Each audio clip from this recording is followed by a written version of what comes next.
Eu ouvi um sermão uma vez, onde aquele que pregava dizia que Elias foi tratado com terapia, remédio e fé, aqui nesse texto. E a terapia era sonoterapia. Deus havia colocado Elias para dormir. Deus não colocou Elias para dormir. Ele dormiu porque ele quis. O que Deus fez no máximo aqui foi acordá-lo para ele comer. Mas Elias estava dormindo. Ele parece que quer se desconectar dessa realidade. Por quê? Porque há um problema, há uma circunstância diversa, e o seu coração reage dessa maneira. Você vai lembrar que Jesus disse que a boca fala o que está cheio o coração. Mas isso é uma verdade para os nossos pensamentos. Nós pensamos aquilo que está cheio o nosso coração, e é por isso que a Escritura vai dizer: tudo que for bom, tudo que é amável, tudo que é de boa fama, seja isso que ocupe o vosso pensamento. Tem que encher o meu pensamento, a minha mente da palavra de Deus. Aquilo que eu faço também está em conexão com aquilo que o meu coração pede. Então as minhas emoções, as minhas atitudes, tudo isso está conectado ao meu coração, ou à minha alma, ou ao meu homem interior, que é aquilo que governa a minha vida. E não foi diferente com Elias, mas ele está se vendo nesse momento como um coitado, alguém que não merecia passar por aquela situação.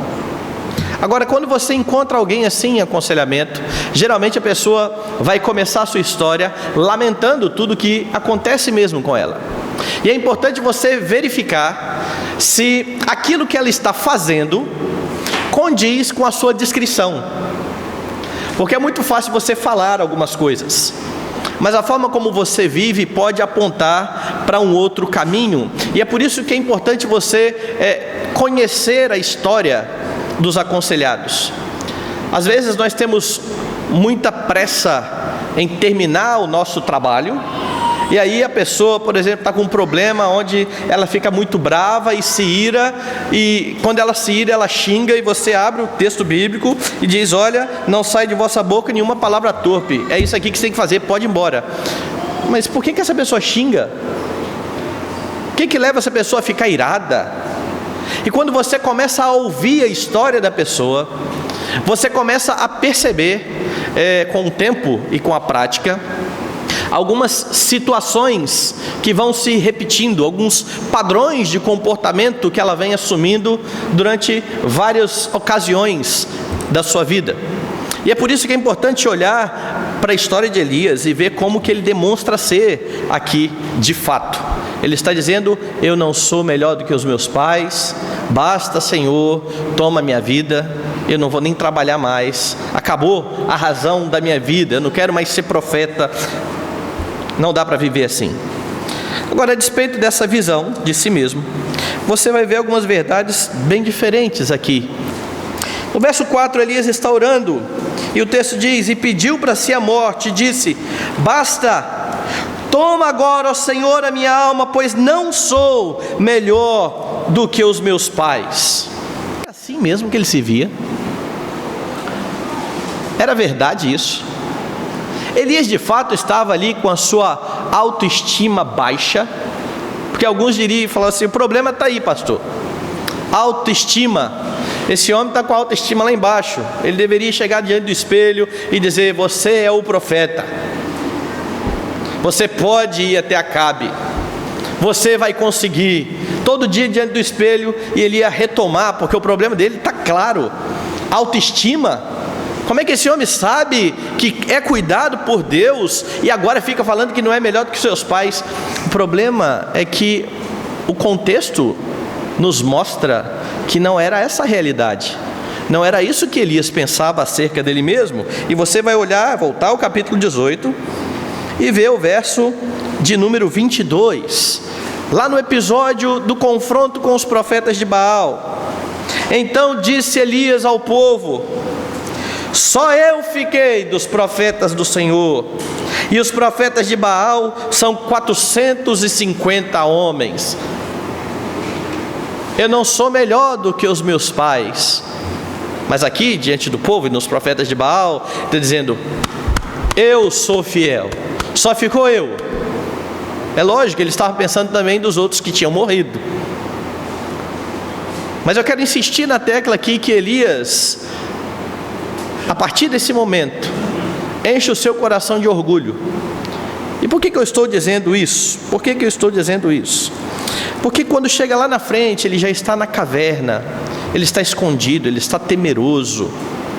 Deus se apresenta para ele durante 2 vezes, Deus faz a mesma pergunta para ele. Vá lá no capítulo 19. E o verso 9 diz assim: ali entrou numa caverna onde passou a noite, e eis que lhe veio a palavra do Senhor, e lhe disse: que fazes aqui, Elias? Essa é a pergunta. Nós temos que aprender a fazer boas perguntas, sabe, como conselheiros. Vocês já repararam que Deus é um Deus que pergunta bastante? Às vezes nós queremos já chegar apontando o dedo e acusando, e aqui é um problema, porque quando você chama alguém e já acusa, a pessoa fica acuada. Faça perguntas. Você se lembra quando Adão pecou? Deus sabe onde está Adão, Deus sabe o que ele fez, Deus sabe tudo. E ele chega ali no jardim e diz assim: Adão, você está onde? Cadê você, Adão? Deus não poderia muito bem falar assim: sai daí, traz essa moita aí, rapaz, né? O pastor Sipione falou dos filhos, né? Que criança parece meio louca às vezes, quando bota a mão no rosto e diz: você não está aí porque eu não estou te vendo, né? E às vezes as crianças brincam com seus pais assim, não é? Se esconde, você está vendo, esconde atrás, como os meus, por exemplo, se esconde atrás da cortina e fica o pezão para fora assim, e ainda fala: aonde eu estou? Ah, não sei, onde que você está? Deus sabia onde ele estava, mas Deus não está brincando com Adão. Ele quer ouvir Adão. Onde é que você está, Adão? Olha, eu ouvi a voz do Senhor e eu fiquei com medo. Ah, comeu do fruto, né? Foi isso que Deus fez? Não, perguntou: Adão, você comeu do fruto que eu falei para você não comer? Quem te fez saber que você estava nu? Deus tinha todos os dados em mãos para acusar e dar o veredito, mas não fez. Ele pergunta, ele quer retirar de Adão, ele faz perguntas. E nós devemos aprender um bocado sobre isso, porque na nossa pressa nós queremos solucionar, e a gente já sabe a história. A pessoa começa a contar a sua história de vida: eu já sei, autoestima. A pessoa murmura muito, é isso aí, seu problema de autoestima, vá para frente do espelho lá e diga que você pode. Não, nós temos que fazer perguntas, e Deus está perguntando a Elias: que fazes aqui, Elias? E por que é importante fazer perguntas? E boas perguntas? Porque perguntas revelam o coração. Provérbios vai dizer que o coração do homem é como água profunda, mas aquele que tem inteligência, o homem de inteligência, sabe discerni-los. O que fazes aqui? Resposta no 10. Ele respondeu: aquele que disse assim: eu não sou melhor do que os meus pais, quando estava murmurando na oração, agora ele diz assim: tenho sido zeloso pelo Senhor, Deus dos exércitos, porque os filhos de Israel deixaram a tua aliança.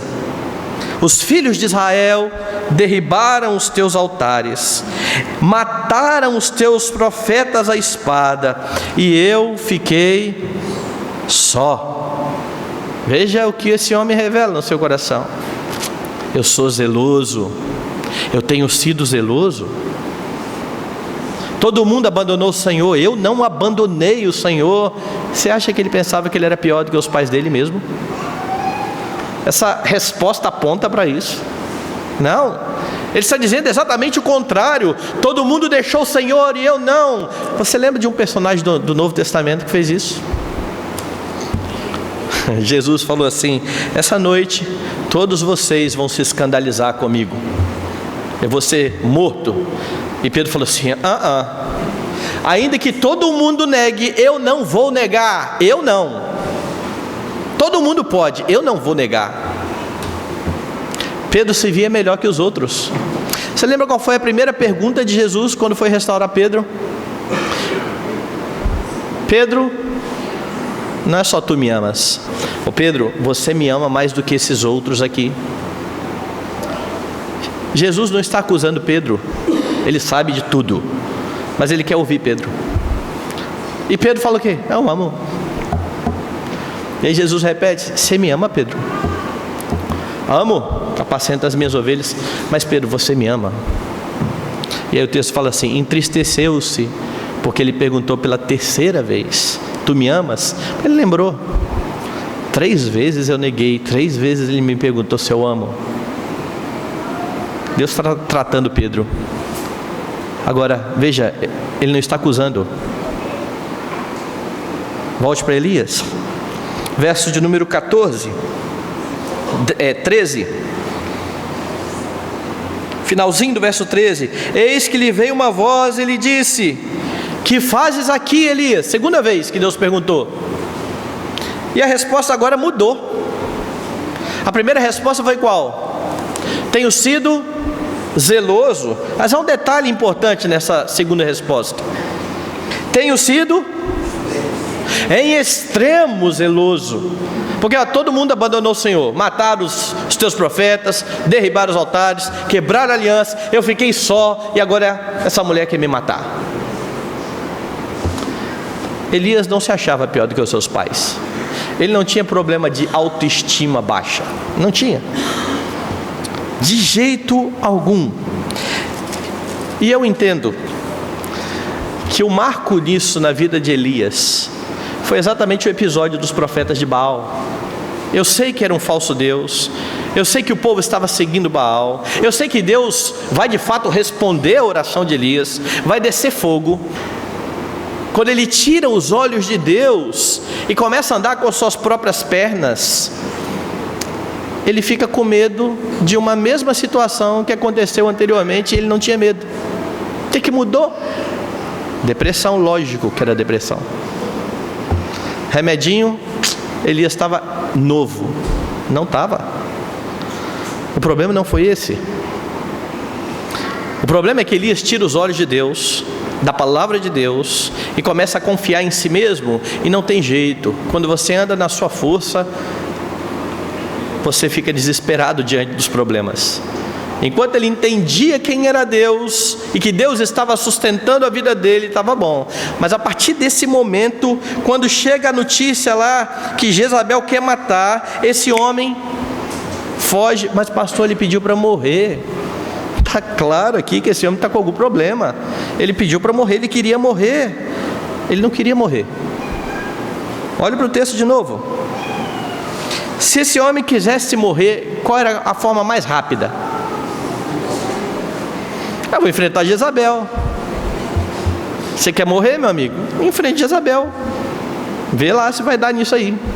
Mas olha o versículo 3 do capítulo 19.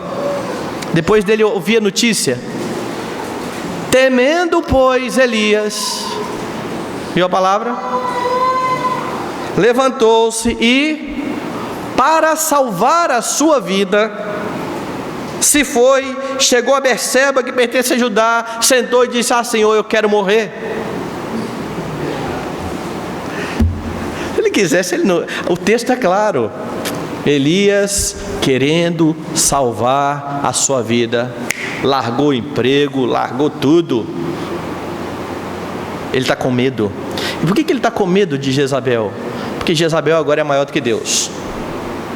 Mas é isso que está acontecendo aqui. Jezabel se tornou maior do que Deus. E na cabeça de Elias, a vida dele está nas mãos de Jezabel e não nas mãos do Senhor. A vida dele depende de Jezabel e não do Senhor. É por isso que ele teme. E é por isso que ele corre e foge e larga aquilo que Deus havia mandado ele fazer. Você quer pensar um pouco mais sobre isso? Depois você leia o capítulo 10 de Mateus, quando Jesus comissiona os seus discípulos e diz assim: eu envio vocês como ovelhas para o meio dos lobos. Ó, que trabalho bom, né? vão matar vocês, vão perseguir, pai vai entregar filho para a morte, o filho vai matar o outro irmão. Não tenham medo. Você não teria medo, não? Eu estou mandando vocês para um lugar que vocês talvez morram. Não tenham medo. Mas a chave para mim ali naquele texto é: não temam aqueles que podem matar o corpo e não podem matar a alma. Temei antes aquele que pode fazer perecer no inferno tanto o corpo como a alma. O que Jesus estava dizendo ali era bem claro: olha, se vocês, com medo de morrer, pararem de pregar o evangelho, que eu estou mandando vocês pregarem, vocês estão se colocando numa condição pior, porque eles podem matar só o corpo, eu posso matar o corpo e a alma. Então, se é para temer alguém, tema a mim e pregue. Sejam prudentes.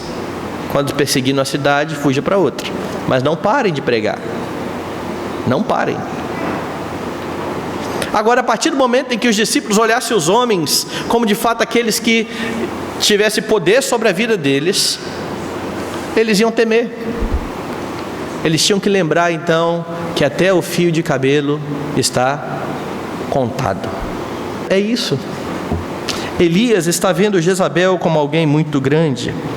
Então a oração de Elias é para que Deus tenha pena dele. Ele está tentando de fato convencer Deus, para que Deus se apiede. Ele está murmurando. Tanto é que quando Deus o questiona lá na caverna, que ele fala no final: eu tenho sido zeloso, todo mundo abandonou o Senhor, e agora é isso que eu recebo? Procuram tirar minha vida? 2 vezes ele está reclamando. Ele não quer morrer. Ele foge para salvar sua vida, ele reclama 2 vezes com Deus. Eles querem me matar. Eles querem me matar.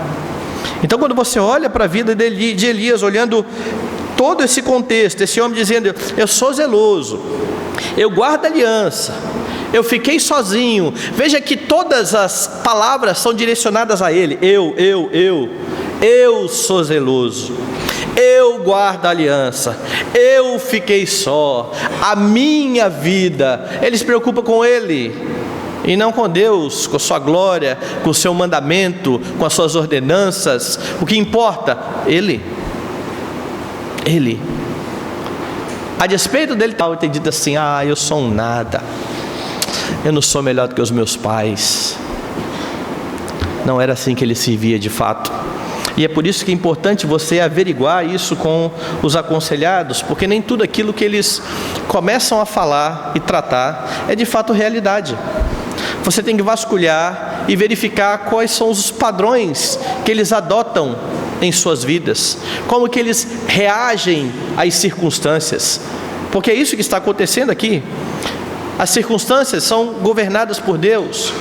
E se Deus tem uma grande obra a realizar na nossa vida, a grande promessa de nos fazer conformes o nosso irmão mais velho, esse é o trabalho que Deus tem como promessa. Sabe, quando Paulo diz lá que todas as coisas cooperam para o bem dos que amam a Deus, e aí alguns conselheiros dizem o seguinte: o camarada chega no serviço, chega no gabinete e fala assim: pastor, perdi meu emprego. Meu irmão, todas as coisas cooperam para o bem dos que amam a Deus, certamente Deus vai te dar o melhor. Ou não. Não é isso que o texto está dizendo. Qual é o bem que Paulo está dizendo ali? Todas as coisas cooperam para o bem dos que amam a Deus, em Romanos 8. Daqueles que são chamados segundo o seu propósito. Porquanto aos que de antemão conheceu, também os predestinou. Está aí o propósito: para serem conformes à imagem do seu Filho. O propósito é esse que o texto está dizendo, não é outro. Não é Deus vai te honrar, não é nada disso. É Deus vai fazer de você semelhante a Cristo. E as circunstâncias, elas servem para isso, para que Deus revele o nosso coração e para que possamos olhar e focar naquilo que nós precisamos mudar. E tem que ser assim, irmãos. A vida cristã não é hipotética. O Evangelho muda pessoas. Nós começamos agora a produzir frutos, não nossos, mas do Espírito. Agora, eu era alguém muito bravo, eu ficava virado à toa, e agora eu conheci o Senhor Jesus Cristo, e agora eu sei que eu tenho domínio próprio. Como é que eu sei? Eu sei porque eu já passei por circunstâncias que outrora eu me iraria, e eu não me irei. Agora eu sou amoroso, como é que eu sei? Eu vou ser exposto a uma circunstância onde eu tenho que amar, onde eu tenho que ser longânimo. Ah, mas aquele trabalho que eu estou não é acidental, tá? Você está lá porque Deus quer que você esteja lá. Igualmente a sua família. Tem gente que reclama assim: ai, minha família, Deus te colocou nela. Sabe aquele pai chato que você acha que você tem? Adivinha só quem te deu. E aquela mãe que pega no pé, adivinha quem te deu. E aquele filho rebelde que não ouve a sua ordem, adivinha só quem foi que te deu. Por que Deus dá filhos rebeldes pra gente? Eu estava contando de uma experiência minha com meu filho, onde eu disciplinava e ele não arredava o pé. O que Deus está querendo tratar no meu coração com esse menino? Talvez o meu orgulho de dizer assim: não, quando eu falo, meu filho obedece. E ao invés de apontar para a graça de Deus, eu aponto para como eu sou um bom pai, como eu disciplino bem, eu faço e acontece. E aí Deus me dá um filho e vira tudo de cabeça para baixo, e eu fico com muita raiva nesse momento. E por que eu estou com raiva? Para que serviu isso? Para expor o meu coração e para me mostrar que talvez eu esteja confiando muito mais no meu método do que na graça e no Espírito de Deus para cuidar do meu filho. Não há acidentes na nossa vida, não há. As circunstâncias são dadas por Deus para que o nosso coração seja revelado, e não foi diferente com Elias. O que Deus quer tratar na vida desse homem? Por que nesse momento ele coloca Jezabel para ameaçá-lo diretamente? Porque até então ela estava indistintamente pegando os profetas todos, agora ela manda um recado direto. O que Deus quer tratar? O que Deus quer mostrar na vida de Elias? E o que nós vemos é isso aqui tudo: um coração orgulhoso. Eu sou fiel, eu sou extremamente zeloso, todo mundo abandonou e eu não. E agora, o que eu recebo em troca? Indiretamente Elias está acusando Deus. Em outras palavras, está dizendo assim: é isso, Senhor, que eu estou recebendo. Apresenta a sua lista de serviço e diz: estão querendo tirar minha vida, o Senhor não faz nada. Os discípulos que eu falei pela manhã no mar, o Senhor não se importa conosco. Conheça a história de vida, pergunte sobre circunstâncias dos seus aconselhados, pergunte como eles se comportam em determinadas situações, quais são as suas reações, e aí vocês vão conseguir talvez verificar o que está por trás, o que está no coração.